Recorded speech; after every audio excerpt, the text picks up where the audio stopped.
A man stands in front of an old shrine, praying to find a girlfriend and finally lose his V card. He speaks out loud to himself, saying that he performed the Oyaku Domiri, a pilgrimage to 100 shrines to pray. Because of this, we will call him Domiri. Domiri convinces himself that after the pilgrimage, God owes him a girlfriend, or two, but if he gets none, then curse God. A woman calls out in an informal tone, announcing that he's a fool. Startled, he turns to see a woman sitting atop the torii at the shrine, dressed in a loose kimono with fox ears along with a fox tail, and smoking a pipe. She chides Domiri, saying that if he'd put the same effort into knowing other people, he'd at least have a lover, or two by now. Domiri turns and yells in shock at the woman, asking, who is she? She confesses that she is a Yoko that possesses the shrine. On a side note, a Yoko is similar to a Kitsune, but we will call her Yoko. Domiri stands there confused as Yoko continues. She mentions that the shrine has been abandoned for centuries, and she has decided to show herself now since there may not be another visitor for a long time.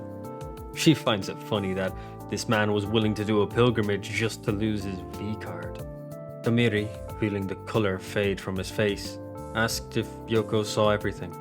Yoko ignores the question and tells Domiri that his pure dedication was really moving to her, inspiring even. She makes him a simple offer. Instead of leaving here alone and celibate, he could be her husband.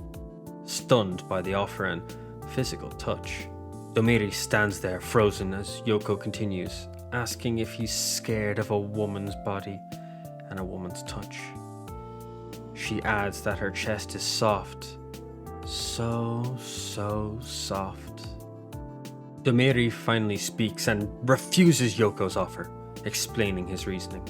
He believes that she's just a normal girl that is cosplaying. He adds that he thinks she's an escort and he doesn't want to date someone that does that. He wants a girl who is prim and proper and not loosely dressed like a harlot. Yoko begins to pout. Yoko's pout breaks into a sob, declaring that she loves Domiri so much, but he doesn't want to be her husband. She throws in that she hasn't spoken to anyone in centuries, and she even showed her ultimate seducers, her plump thighs and ample chest. And even with them, Domiri the impotent manages to dodge her advances with a proud excuse. Domiri watches, internally commenting that he's watching a grown woman throwing a tantrum.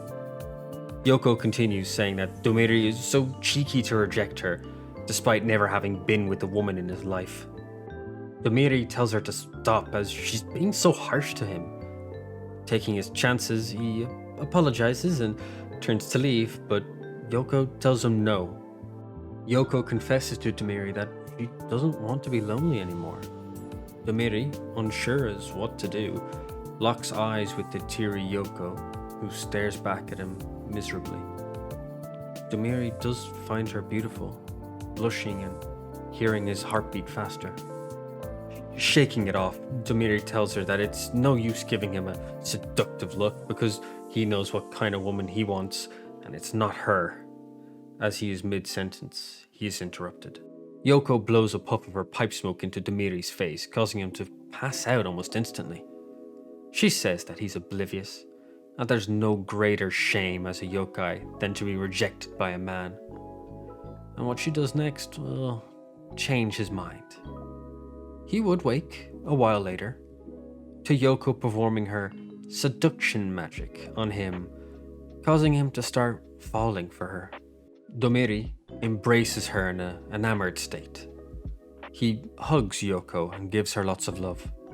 She asks that he does this nightly, to make it up to her. After all, she has suffered centuries of loneliness with no one to hold or care for. A few days pass and Domiri returns home to find his beautiful commuting wife, who would be traveling between her home at the shrine and his home. Forming a cold sweat, Domiri stands there as Yoko explains that it's more efficient if the wife visits the husband. She tells him that she's ready for marriage and to take responsibility for stealing her honey's V card. Yoko stares lovingly at her new husband, no longer the lonely kitsune.